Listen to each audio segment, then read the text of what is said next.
Hello friends, welcome you all. आज मैं आपके लिए जो वीडियो लेके आ रहा हूँ, देखिए बात करने वाले हैं वैक्सीन बनाने वाले एक ऐसे स्टॉक को जिसको बहुत कम लोग जानते थे।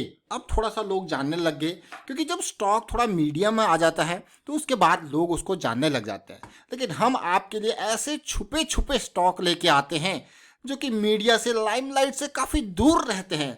जब वो एक बढ़िया मूव दे देते हैं तब वो मीडिया में आते हैं। आप इस चीज़ को हमेशा ध्यान दें। जब आप खुद एनालिसिस करते हो स्टॉक्स की, तो बहुत सारे ऐसे स्टॉक्स होंगे जिनमें एक बड़ा मूव आ जाता है, तो इसका मतलब अब वो लाइमलाइट में आ चुके हैं। लेकिन जिनमें मूव आने वाला होता है, बड़ा मूव, वो अभी तक लाइमलाइट में नहीं है, क्योंकि जब मूव आएगा तब सबको पता लगेगा। बट उनको मूव आने से पहले आपकी एनालिसिस के थ्रू आप पकड़ सकते हो, चाहे कितना भी छुपा हुआ हिडन शेयर क्यों ना हो। और वैसा ही एक स्टॉक जिसको हमने बहुत जल्दी भांप लिया था कि भाई स्टॉक आपको देने वाला है बड़ा रन। तो चलिए समझते हैं। लेकिन आज हम इस स्टॉक को आपके सामने क्यों लेके आए हैं उसके बारे में भी देखेंगे। और आगे बढ़ने से पहले मैं आपको बता दूं, अगर आपने अब तक चैनल को सब्सक्राइब नहीं किया तो जल्दी से सब्सक्राइब कर लें, बेल आइकन को प्रेस कर लें, जिससे आपको नोटिफिकेशन आती रहेगी। और साथ के साथ देखिए, चाहे आप इन्वेस्टमेंट करो या trade, risk management is the most important thing. And learning को हमेशा प्रायोरिटी देना है अर्निंग से। मैं आपको कहूँगा सबसे बड़ी इन्वेस्टमेंट जो है वो लर्निंग है। देखिए, आप किसी चीज़ को कहीं से भी अगर सीख जाते हो तो डेफिनेटली उसको आपके दिमाग से कोई नहीं निकाल सकता, कोई नहीं। इसीलिए लर्निंग के ऊपर प्रायोरिटी रखें। पैसा आपसे कोई छीन सकता है, चोर सकता है, बट आपकी लर्निंग, चाहे आप कहीं से भी सीखो, चाहे आप कितने बड़े बड़े विद्वानों से सीखो, कितनी बड़ी बड़ी किताबें पढ़ के सीखो, अपने एक्सपीरियंस के बेस पे सीखो, लेकिन उसको आपके दिमाग से कोई नहीं निकाल सकता है। अगर आप उसको प्रैक्टिस कर रहे हो, उसको यूज कर रहे हो, तो बहुत ही बढ़िया मैं कहूँगा। तो सीखो ही मत, सिखाओ भी। यानी कि लर्निंग को अपने तक मत रखो, एजुकेशन को फैलाओ, अवेयरनेस को फैलाओ। देखिए, एजुकेशन, अवेयरनेस, ताकि लोग थोड़ा सा मार्केट के बारे में अवेयर और मार्केट में पैसा ना गंवाएं। इसीलिए कभी भी किसी को भी अगर आप स्टॉक मार्केट के बारे में सलाह दें तो उससे ये बात जरूर कह देना कि risk management is the key. अगर आपने रिस्क मैनेजमेंट को नहीं समझा तो बहुत ही डेंजरस सिचुएशन में पड़ सकते हो। ये बात आपको जरूर कहनी है। मैं आपके सामने जो स्टॉक लेके आया हूँ वो फिर से वही छोटा सा stock, Hester bio. Hester bio अगर देखा जाए तो पोल्ट्री वैक्सीन बनाने का काम करता था, लेकिन अब ये आ चुका है भाई कोरोना की वैक्सीन बनाने में भी इसका नाम आ गया है। यही नहीं, मैं जब पहली बार आपका लिए ये स्टॉक लेके आया था तो हिडन जेम के नाम से लेके आया था, और आज से करीब 6-7 महीने पहले फरवरी 27 को आपके लिए वीडियो लेके आया था कि देखते ही खरीद लोगे स्टॉक को। तब तक ये स्टॉक बिल्कुल भी लाइमलाइट में नहीं था। अगर आप इस चार्ट को देखो तो ये स्टॉक आपके सामने लाने का मकसद था। मंथली पे जो आई हुई करेक्शन थी उसके रिजोल्यूशन के सिग्नल हमें देखने को मिल रहे थे, इसीलिए आपके लिए ये वीडियो लेके आया। और मैं आपको ज़रूर कहूँगा, अगर आप सीख रहे हो और मैं ये कहूँगा प्रैक्टिस कर रहे हो, तो इस वीडियो को, फरवरी 27 के इस वीडियो को, डिस्क्रिप्शन में लिंक है और ऊपर आई बटन पे भी आपको इसका लिंक दे दिया जाएगा। इसको देखिए, क्योंकि देखिए प्राइस जब मूव कर जाता है ना, तब तो फिर आप कहोगे यार ये तो भाग गया, ये बात की चीज़ें हैं। लेकिन जब प्राइस मूव करता नहीं है और तब की वीडियोज अगर आप देखोगे तो आपको दो चीज़ें देखने को मिलेंगी। एक तो रिस्क मैनेजमेंट, कि अगर चीज़ें आपकी प्लानिंग के हिसाब से नहीं चली तो आप कब निकलते हो, ये बहुत इंपॉर्टेंट है। देखिए, मैं आपको कहूँगा कि स्टॉक भाग गया, 2000 सेकेंडरी थिंग, प्रॉफिट आपके हाथ में नहीं है, बट लॉस तो आपके हाथ में है। आप कहोगे ये कैसी बात है, लॉस हाथ में है मतलब? देखिए, लॉस बुक करना बहुत, मतलब कतरा जाते हैं लोग लॉस बुक करने में, और उस डर की वजह से, लॉस बुक करने की डर की वजह से एक बहुत बड़ा लॉस यहाँ पे हो सकता है, बहुत बड़ा लॉस, क्योंकि आपने बुक नहीं किया उसको, आपकी प्लानिंग के अगेंस्ट जाने लग गई चीज़ें, फिर भी आप रुके हो नहीं, रुको थोड़ा सा और रुक जाते हैं, थोड़ा और रुक जाते हैं, तब तक वो बहुत बड़ा लॉस आपके सामने हो जाता है। तो इसीलिए मैं आपको यही कहूँगा कि भाई लॉस बुक करना इज मोर इंपॉर्टेंट। प्रॉफिट आपके हाथ में नहीं है, लेकिन लॉस आपके हाथ में है। देखिए, प्रॉफिट तो आप वेट करो, कोई दिक्कत वाली बात नहीं, बट लॉक करना प्रॉफिट को, that is a different thing, but loss तो आपके हाथ में है। आप समझ रहे हो इस बात को? चलिए, ये हेस्टर बायो का जब हम आपके लिए वीडियो लेके आए थे, फिर दोबारा एक वीडियो फिर से हमने यहाँ पे क्रिएट किया था जब एक रन हमको मिल गया था, बहुत ही बेहतरीन। अब आज ये स्टॉक आपके सामने लेके आए तो तसल्ली से फिर से देखिए। हमारा पहला वीडियो क्यों आया था? फरवरी के महीने में। आप सोचोगे क्यों आया था, व्हाट डज दिस मीन, क्यों आया था? भाई सिंपल सी बात है, जब कोई स्टॉक अपनी मंथली करेक्शन को देख रहा है तो ये कारण था आपका वीडियो लाने का। स्टॉप लॉस और उसके बाद धमाका। आपको यकीन नहीं होगा लेकिन ये सच्चाई है कि स्टॉक ने, देखिए मंथली और वीकली की जब भी बात आती है, मैं इन टाइम फ्रेम्स को कहता हूँ वेल्थ जनरेशन के लिए। जब आप छोटे टाइम फ्रेम पे काम करते हो, 15 मिनट, 5 मिनट, आवरली, मैं उनको कहता हूँ दिहाड़ी मजदूरी, यानी कि इनकम जनरेशन के लिए। वो डे टू डे बेसिस पे, 2-4 दिन की, वीकली बेसिस पे आपकी इनकम जनरेट होती है। लेकिन जब वेल्थ जनरेशन की बात आती है तो मुझे सबसे इंपॉर्टेंट टाइम फ्रेम्स लगते हैं ये। अगर मैं बात करूँ, आपने 1800 पे भी इस शेयर को खरीद लिया तो आपका पहला जो गेन था वो 70% के अराउंड था with a stop loss of this area. आपको कि वाह यार क्या प्रॉफिट था, 1800 से सीधे ऑलमोस्ट 3000 मान के चले, 3200 3100 नहीं 3000, मतलब 1200 रुपये का गेन विद लॉस ऑफ 1:6 का रिस्क रिवॉर्ड आपको देखने को मिल रहा होगा। और पेशेंस देखिए, 4 महीने का पेशेंस भी तो था। फिर आई है करेक्शन। अब ये करेक्शन का कारण क्या है समझ आप जरूर गए होंगे चार्ट को देख के। भाई इतने दिन से अगर आप रेगुलर वीडियोस देख रहे हैं तो ये चीज़ें तो आपको समझनी है। ये चार्ट को देख के जरा वीडियो समझ गए होंगे कौन सा एरिया आ गया।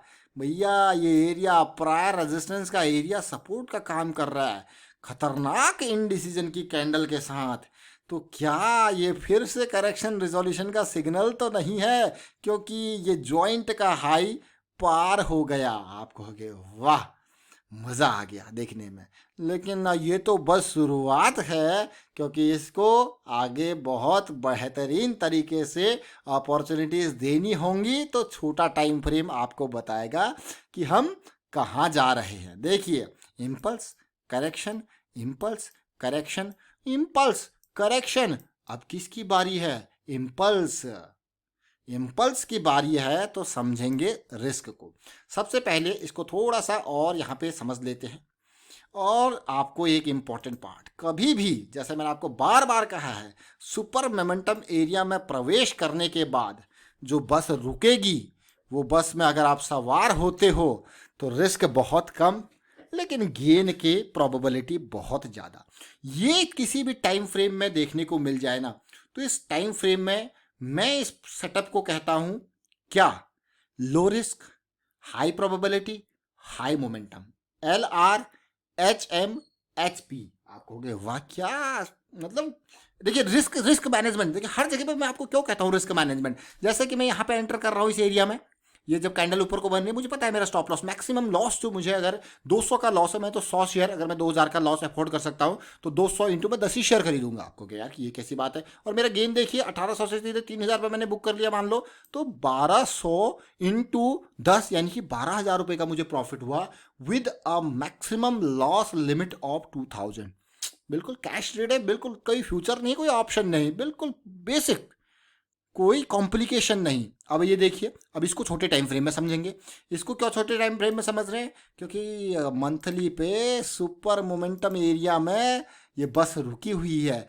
क्या आप इस बस में सवार होना चाहते हो? तो देखते हैं ये सवारी कैसी बन रही है। देखिए जरा, इस टाइम फ्रेम को तो आपने देख ही लिया होगा, इस एरिया को समझ ही लिया होगा, क्योंकि हम लास्ट टाइम पे जब वीडियो लेके आए थे तब इसने तसल्ली से, देखिए एक बात ध्यान रखें, मार्केट क्या है? फ्रैक्टल है। जैसे कि यहां से लेके यहां तक की शुरुआत में अगर मैं छोटे टाइम फ्रेम में जाऊं तो बहुत सारी अपॉर्चुनिटीज, मतलब 2-3 अपॉर्चुनिटीज बनी थी। अब ये जब यहां से स्टार्टिंग होगी ना तो डेफिनेटली आपको बहुत सारी अपॉर्चुनिटीज देखने को मिलेंगी जब ये भागेगा। तो अगर नहीं भागा तो फिर आपका क्या होगा? Stop loss. बिल्कुल। देखिए एक चीज हमेशा ध्यान रखें, आपको पहले ये पता होना चाहिए कि आपका मैक्सिमम लॉस इस ट्रेड में कितना होगा, ताकि आपके मन से डर निकल जाएगा। और अगर आपकी लॉस जो है ना वो आपके अफोर्डेबल ब्रैकेट से बाहर है, तब तक आप डरोगे, घबराओगे। लेकिन अगर वो अफोर्डेबल ब्रैकेट के अंदर है तो फिर आप डरोगे नहीं। तो इसीलिए हमेशा रिस्क उसी हिसाब से देखिए, रिस्क को समझिए, कैलकुलेट कीजिए एंट्री से पहले। अब ये स्टॉक अगर इस कैंडल को देखो, इसके वॉल्यूम को देखो, तो थोड़ा सा नज़र आपकी गई होगी कि कुछ तो गड़बड़ हो रहा है। साथ के साथ ये पूरी की पूरी फॉल में, ये पूरी की पूरी फॉल में कहाँ गया था वॉल्यूम? वॉल्यूम बिल्कुल ठंडा सस्ता। ये देखिए फिर से ये बिल्कुल वॉल्यूम, लेकिन पिछले वीक थोड़ा सा वॉल्यूम बढ़ता हुआ। इसको और छोटे टाइम फ्रेम पे समझेंगे। अच्छी बात ये लगी कि जो ये RSI नीचे गया था वो वापस 60 यानी कि सुपर मोमेंटम एरिया में आराम कर रहा है। तो चलते हैं हमारे डेली टाइम फ्रेम में। अब आप देखो जरा ये वॉल्यूम, यहाँ पे देखोगे तो आपको प्रॉफिट बुकिंग भी इन एरियाज में देखने को मिली है, देख रहे हो। अब देखिए ये वॉल्यूम काफ़ी दिनों की खामोशी के बाद एक बहुत ही बढ़िया वॉल्यूम जो कि यहाँ पे देखने को मिला। ये क्या बना, ये क्या बना आपका एक बहुत इंपॉर्टेंट पार्ट, एक हाई। ये क्या बना, हायर लो। इस सिचुएशन में हायर हाई बनने की कोशिश हो रही है और ब्रेकआउट के नियर आप पुल बैक भी इसको कह सकते हो।